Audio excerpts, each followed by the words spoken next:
So hello and welcome to our VidaLive event for August. We are so excited that you are here joining us. And today we're just excited to hear about what's going on in Guatemala. We're going to hear some exciting opportunities that are happening, some challenges that we may be facing down there. But we're just really going to spend this next little bit chatting with Les and Rita and hearing about what God is doing down in Guatemala. So again, just want to say thank you for joining. If you're here live or if you're watching after, we're really excited that you're here. So Les and Rita, I'm going to just hand it right over to you guys, and you guys can feel free to share with us just a little bit about what's going on.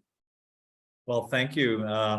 It's so nice seeing so many familiar faces and people who have joined us either here in Guatemala or familiar faces from the past, and other people who are connected to the ministry in various different ways. And we're just really grateful for the opportunity to chat with you this way. And we're speaking to you from our dining room here of our house here in Guatemala. And you can see in the background, it's dark outside. It gets dark here at about 6:30. And we're just so grateful for the opportunity to connect with you in this way. We just had a couple really exciting weeks, and several of the people that you see on the screen here, some of our staff and some of our board members were just here for a board staff trip to Guatemala.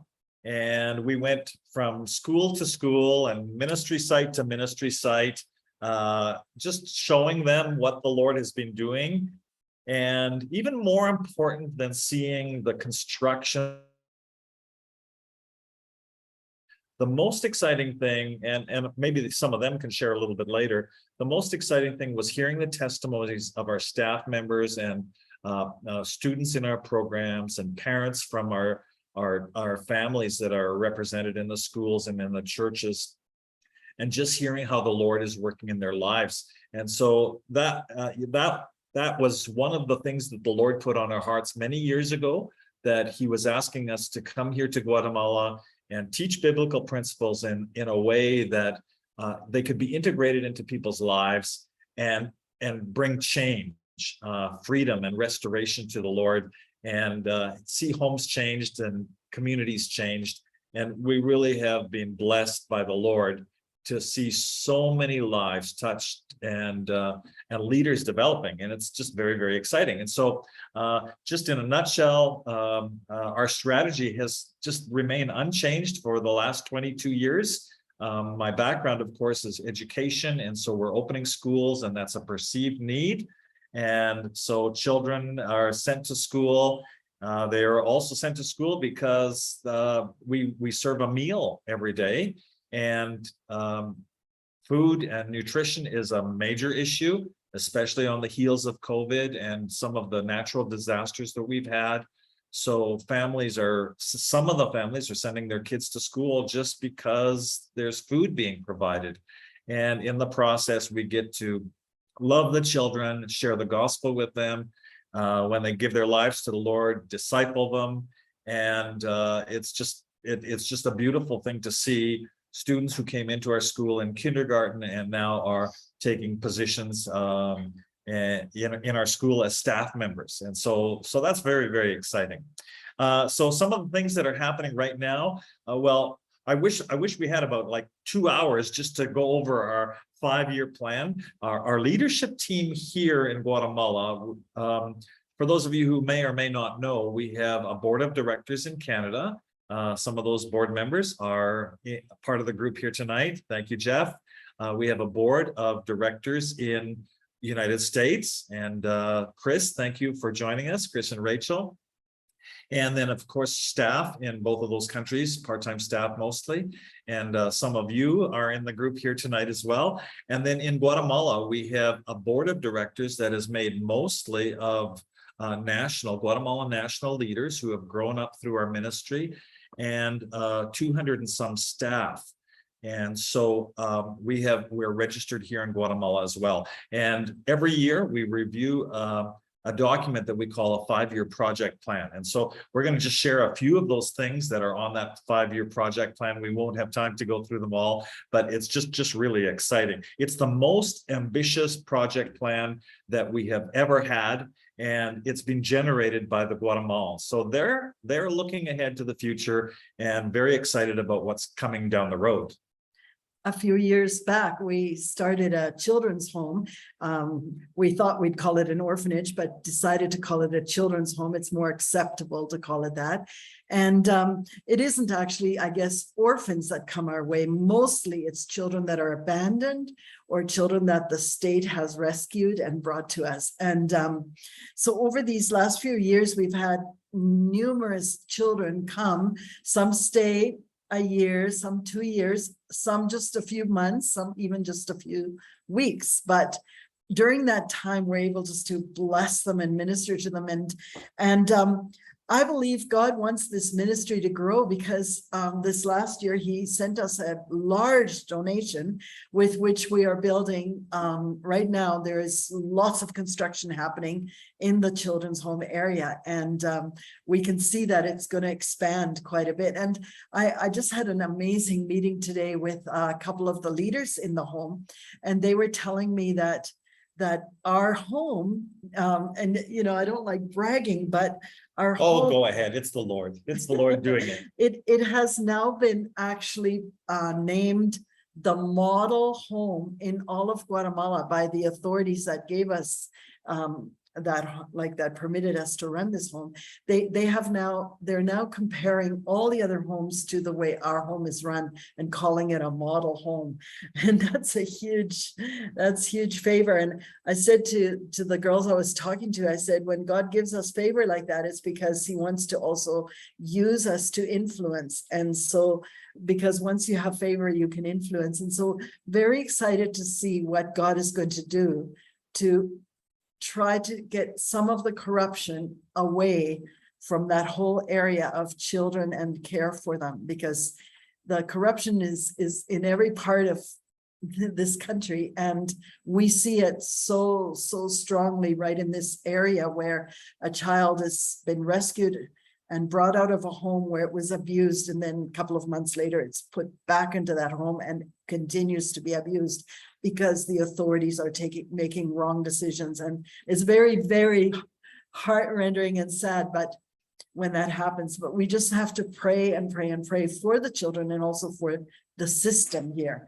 But yeah, there's lots of expansion happening right now. We're building 2 buildings. Did you want me to go into? You can. Like we're building one building that is going to be the office building for the children's home, because right now we've only had this one building. And so when anyone comes to see the children or wants to come and do any inquiries, they come right to the home where the children are. And they quite disruptive. Yeah. And it's always been recommended that we'd have an office structure where they would be able to be received, and where also the social worker would have her office, and the psychologist and the nurse and the doctor, everybody has to have their own little space in there. And then we're also building a building which is going to house older children down the road, because we don't just get babies, we get children that are already a few years old sometimes coming our way. So we're very, very excited about that. I also wanted to tell you that I had this amazing privilege these last few weeks of doing a teaching to some of our staff, some of our leaders.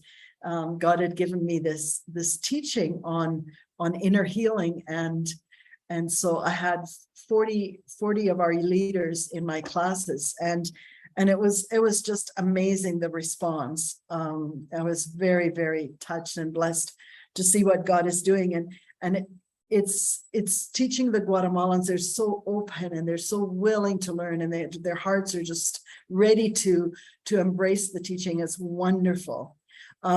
We also feel that God wants to use our ministry to also bless North Americans, as you know, through teams, which we always have coming, but also through the Vida School of Discipleship, which is a new program that we started just last year. And this is for young people. Well, anyone could come, but it's a 3-month program where people would come here and they would be immersed into ministry, into serving, into being discipled, into having their own private time with the Lord and being led in devotional times, and just spending 3 months kind of learning some disciplines, some personal disciplines that will hopefully last for life. Anyway, we had one group go through, and now we're hoping that the Lord will send us more young people, or like I said, anyone. If you know of someone who's kind of, not sure what they should do with themselves, or we welcome them to come and spend 3 months here. We'll put them to work, but also we will be leading them and mentoring them in these disciplines that we hope will become part of their lives, like I said. And so that's another thing that's just been unfolding in the last month and a half, really, is some exploration into the backcountry. Here in Guatemala, we live on a main highway that connects Guatemala City to the northern part of the country. But as soon as you go a stone's throw off the road, you're back 100 years, little huts with dirt floors and bamboo walls or mud walls. And usually they have metal sheet roofs now, but sometimes thatch roofs, and no electricity. The last team that was here was installing solar panels and lights into some of these homes that are, really primitive conditions, 100 years old. And some of those communities don't have adequate access to education. And the really amazing thing is, over the last 22 years, we've gained favor with the Ministry of Education and with the politicians in our area. And so they have been taking us into these communities way out in the back country and showing us where there's needs and saying, could you provide some education here that the national school system isn't able to provide? Would you be able to do something like what you're doing in Taktik and Purula? Would you be able to start something like that here? Many of these communities, they don't have anything going into junior high, and we've got a junior high program that works kind of weekends and allows students to still be working, but then get kind of grade equivalent, like what we would call in Canada grade equivalents. And so communities are opening up for us, and we really are expecting to start 2, maybe 3 new projects this coming January, that quickly. So that's very, very exciting. And this represents hundreds, perhaps thousands of people touched with the message of the gospel. And for us, this is just what we thrive on. We just love it. It's going to lead to churches being planted. We know that. And reaching into some of the areas that are a little bit more difficult to get at. And then we also are expanding our current schools. This last year, we had record enrollments. You would think after COVID, everything would be winding down somewhat, but we had record enrollments, and we're also opening our 11th school. So in our Chihuahua campus, we will be now offering a junior high program. They've come all the way through elementary school now, and the community is calling upon us to continue that program through junior high and possibly down the road to senior high. So our 11th school in 22 years, that's pretty exciting. And another really exciting part of the ministry is that our young leaders, they have been wanting to do this for years. They've been talking about it, of us developing our own curriculum, so that we take the curriculum that the Ministry of Education prescribes, but then we make it into our own Christian curriculum by taking out the things that are not Christian and adding the things that they need to be knowing about God in their studies. And so we have one of our principals, she just had it in her heart. She wanted to study curriculum. So she is now actually in her master's degree program. She will be finished in about February or March of the following year with a master's degree in curriculum. And so we're planning to put together a little group of staff that would work with her, and they would begin writing every subject, every grade. And we're hoping to be able to eventually use that, of course, in all our schools, but also make that available to other to other schools. Some of you may be familiar with, in Canada, for example, you can get a hold of a Becca book, which is a Christian curriculum company. They have that in Spanish too. Comes out of Mexico now. It used to come out of Paraguay. Now it comes out of Mexico, but it's very, very expensive.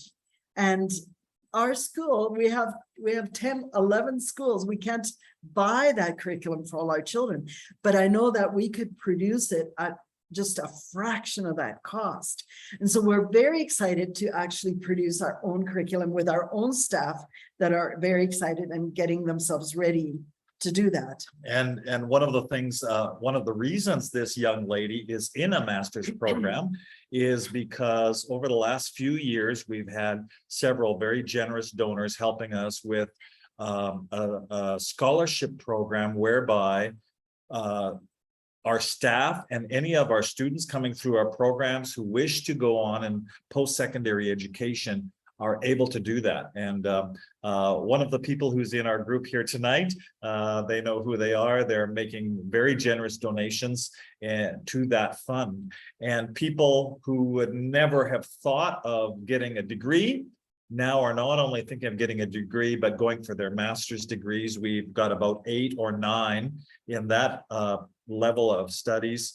And in a country where most women or girls don't make it through elementary school, to have women coming through, young women and young men coming through getting degrees in university, and these are Pocumchi, Kekchi, Mayan people who are getting degrees and now moving on to onto master's degrees. And there's even one young man. He's just a great leader. He came into our program when he was grade 3, and his parents were alcoholics and all caught up in this Mayan witchcraft belief system and very abusive family.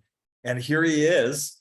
He's working on his master's and he says, I would like to go through for my PhD. And so when we talk about growing godly leaders, it has to do with influence, and influence allows us to speak into more people's lives. And we explained to them that for our ministry, for us in our ministry, we don't need them to have those titles. And in fact, we don't even call each other, if they do get a doctorate degree, we're not going to say Dr. So-and-so. We're just ordinary servants of the Lord, all of us.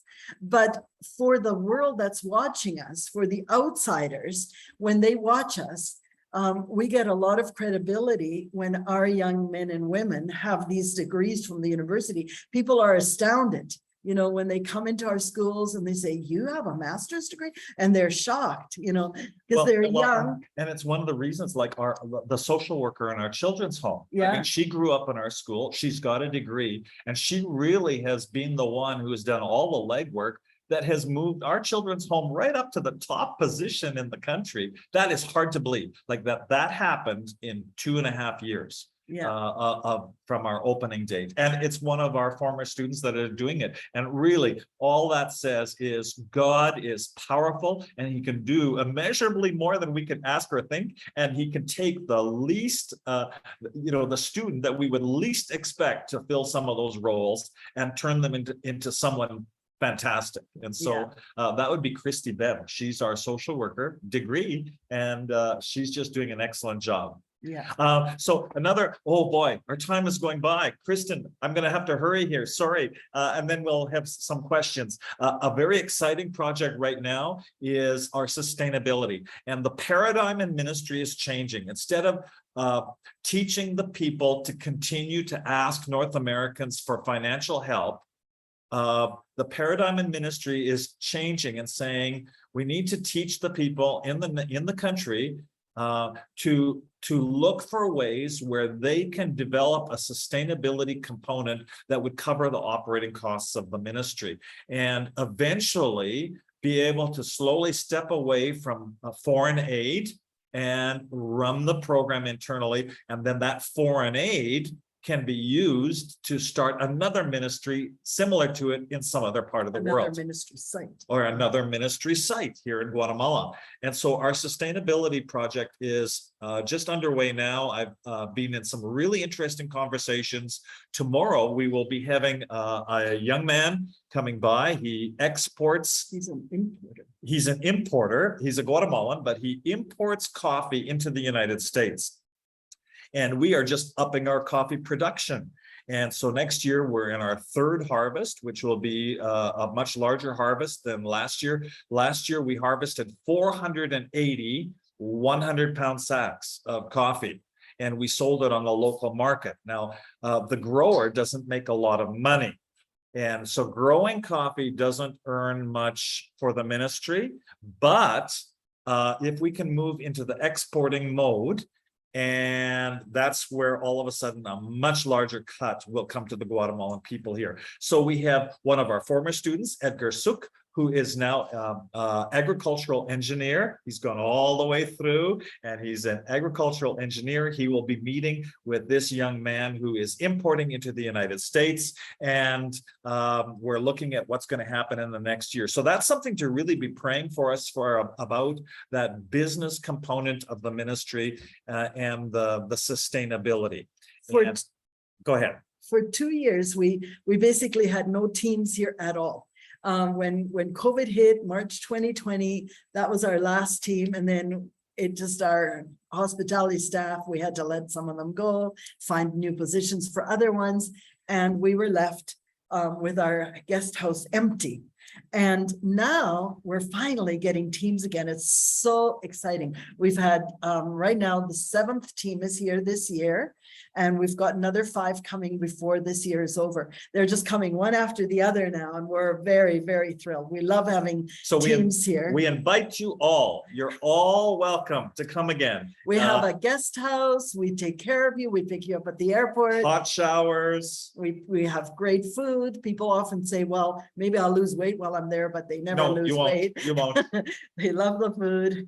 And so we just are very thrilled that God has opened that door again and have people come and see what he's doing here. So if you are thinking of coming, contact Kristen. I'm sure someplace you can find her contact information.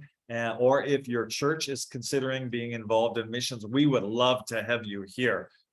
We really, really want to accommodate everybody that we can. And 2023 is filling up. It's going to probably be one of our busiest years. Okay. We'll just share a few of our challenges. We've been telling you everything that's exciting and wonderful and moving forward. Let's just share a couple of the challenges with you. There's always hard things in ministry. If there aren't hard things in ministry, probably you're not touching the spots. Don't even go there. Okay, there's always hard things in ministry. If you're serving the Lord, see, that's what wives are for, getting me back on track. I'm the challenge for him. Oh, wonderful challenge. That's good. But one of the challenges that we have right now is we disbanded our whole hospitality staff, and some of them have found positions that they're very, very happy in other parts of the ministry, and they say, this is where I want to stay. So rebuilding the hospitality staff is going to be a bit of a challenge, and so pray for us about that as we ramp up with teams. We want to do that before January because we've got a whole bunch. Another challenge we have is the English programs in our schools. By law, we're supposed to teach English to every one of our children, but we don't have English speaking teachers. We just have our Guatemalan teachers, and they're doing the best they can, but we are looking for people who would be willing to come and serve as English teachers in our schools for a whole school year, which would be January to October. That would be what we're looking for. And we want to thank Liz Lenve. She was here for many years, and she helped a lot of the students learn English in the schools, and we're very, very thankful to her. But she has now Return to Canada. returned to Canada. I was going to say retired, but she's working in Canada, but she is, yeah, she's found a great job and she's really enjoying being back in Canada. Also, we need prayer because we're in a transition period. We have been for a while and we've been talking about it forever, but Les and I are both 67 this year. And so we're not planning to retire. I feel younger than I did when I was 50, but but my body kind of reminds me that I'm 67. But we do feel like it's time to step aside and let others take the lead. And so some of that will actually require some restructuring as we're looking for the right person to take the different positions. And so we just ask your prayers for that you would pray for us, that we would be wise. I'm so thankful the Lord permitted us to start this ministry. We see that it's been so fruitful and so wonderful for so many people, but we don't want to end poorly. We want to end it well, our part in it. We want to leave it in good hands and we want to see it go forward. We don't want any of it to fall to the ground. So just ask for your prayers that the Lord would and open the right doors for that to happen. So right now we're on a 3-year track for a succession plan. We will not disappear unless the Lord takes us. We have lots of things we want to do in the ministry, but some of our leadership roles, my involvement in all 3 boards and my involvement in all 3 components, three associations, those things we need to transition onto other people's positions. And so I think we'll end there, Kristen, unless you have some other questions for us, or maybe we can open it up to questions for all of you. And those are just a few of the highlights. We could go on talking and talking because we find it really easy to talk. And as long as anybody even seems to have their eyes open and are listening, we would keep on talking. So you're all very attentive, and some of you are nodding your heads once in a while. That's all it takes to keep me talking another 5 minutes. So. Awesome. Well, thanks so much for sharing. And I mean, so much was packed into that 20 minutes, but you guys did great to kind of cover so many of the things that are going on. So we're really just going to allow you guys to ask some questions for this time period. Feel free to write them in the chat and then I'll read them out, and Les and Rita will be able to answer them. And then probably in 10 minutes, we'll end the recording portion, and then you guys can unmute yourself and we can continue the conversation. So if you do have any questions, feel free to write them in the chat. And there is the first one here that says, it was my understanding that a local was being trained to take over the Guatemala portion of Impact Ministries. Is this still the case? So a bit in that, just in the next couple of years in transition and things.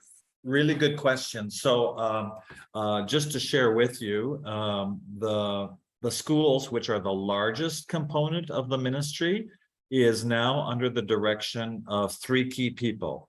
And we call them the VIDA Coordination Leadership Team. It's kind of like a superintendent's office. So that touches thousands of lives and over 110 staff members. So those 3 people are managing all of that. It's completely in national hands. The 3 church congregations are also in national hands. It used to be that Rita and I would both be preaching, and sometimes we'd be both preaching on the same Sunday in different churches. That hasn't happened for a long time. And our preaching is maybe once every 3 months or so now, maybe. When we have something on our heart, they make room for us. Of course, they're really, really wonderful and generous, and they honor us a lot. But we've really been leaving the church growth and the church programs in the hands of the nationals. And just to add to that, we have a group of, I think about 6 or 7 of them that are studying now in Theological seminary out of Mexico, and just amazing how they're growing and just the confidence with which they're leading. We can see so much development in them. Those are the church leaders, and that's really, really great to see. And then also on the administrative side, my daughter, our daughter, Ruth, is involved in the coordination office, and she has a significant role there. But we do in the administrative office overseeing all of the ministry. However, the key person there who really keeps the wheels on the bus is also a national. And he is just taking on more and more responsibility as time goes on. So long answer to the question, yes, we are training nationals. We have our eye on a person who would potentially take the CEO role or the coordinator's role that I've been filling. I probably don't see ourselves stepping out of that soon. It will be a gradual process there, but over the next 3 years, you're going to hear announcements and see advancements in that area. More so in the North American offices. In the I am no longer chairman of the board of the Canadian Impact Ministries board, which is very, very exciting for me. Somebody else has taken that role, and in the United States, we're talking about how those roles can change, and praying there as well.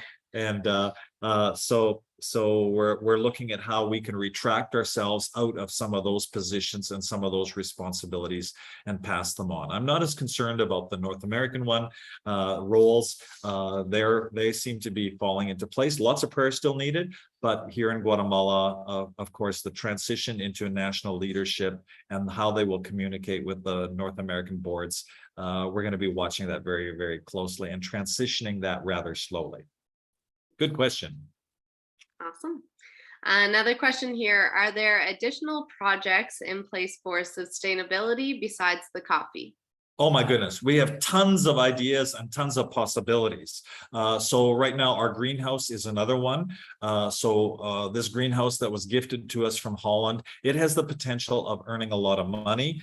It is running in the black, and that is really good. It's probably someplace between 60 and 70% utilized. Once it's 100% utilized, that's when we will know that we're turning a profit in that department. So that's an area that is that has a lot of potential. And then other areas. The greenhouse is used to start seedlings. So we sell thousands and thousands of seedlings every month. Hundreds of thousands in a month. But yes. Yeah. So we're selling many, many seedlings, and that is also helping towards the sustainability. Yeah. And the amazing thing is that God has permitted us to have these incredible gifts. You know, we have probably the best carpentry shop on this side of Guatemala.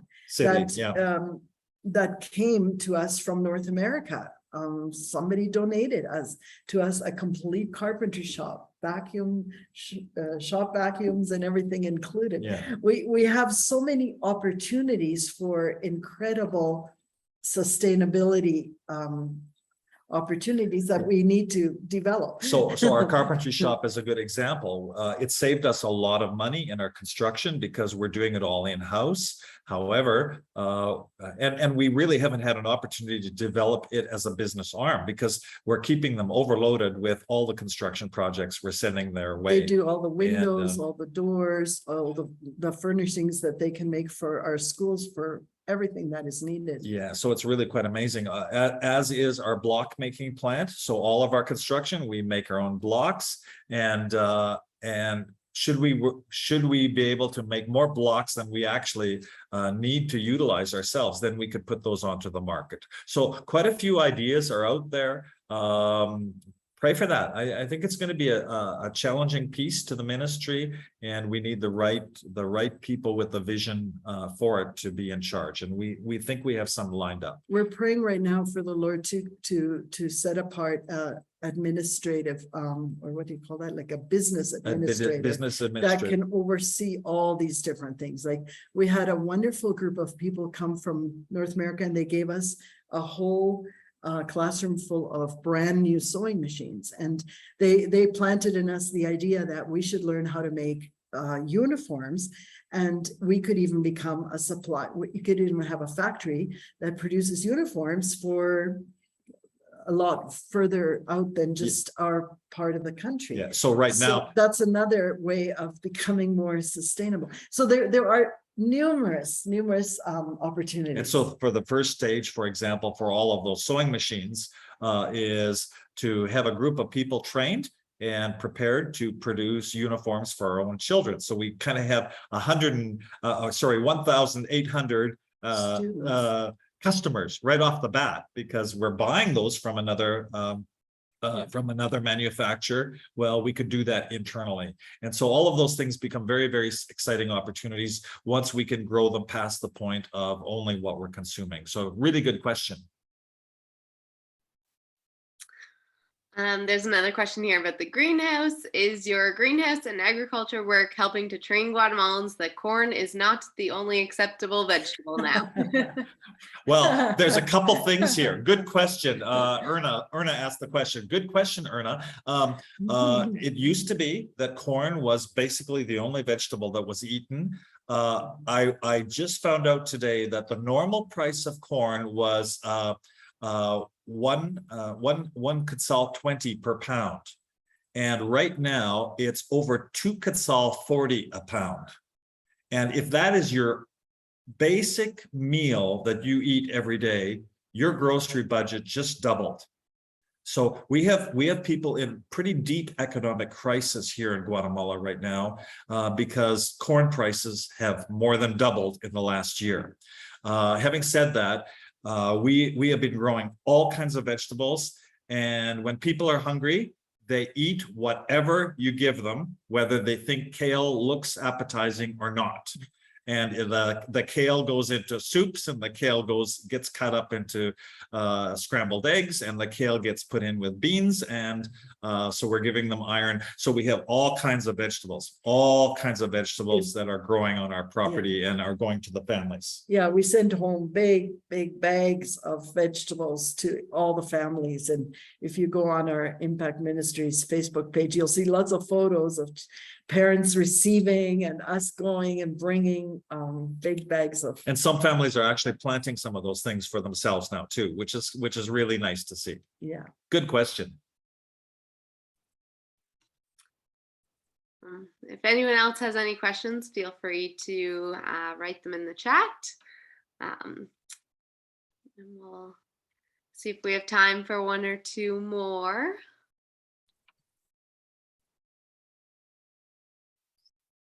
There's definitely a lot going on, and it's exciting. It's so nice for us to see you all. Just love looking and seeing, oh, look at there's Judy. Oh, look, there's Walter and Rhonda. Oh. Just seeing everybody. It's great. Just great to see you guys.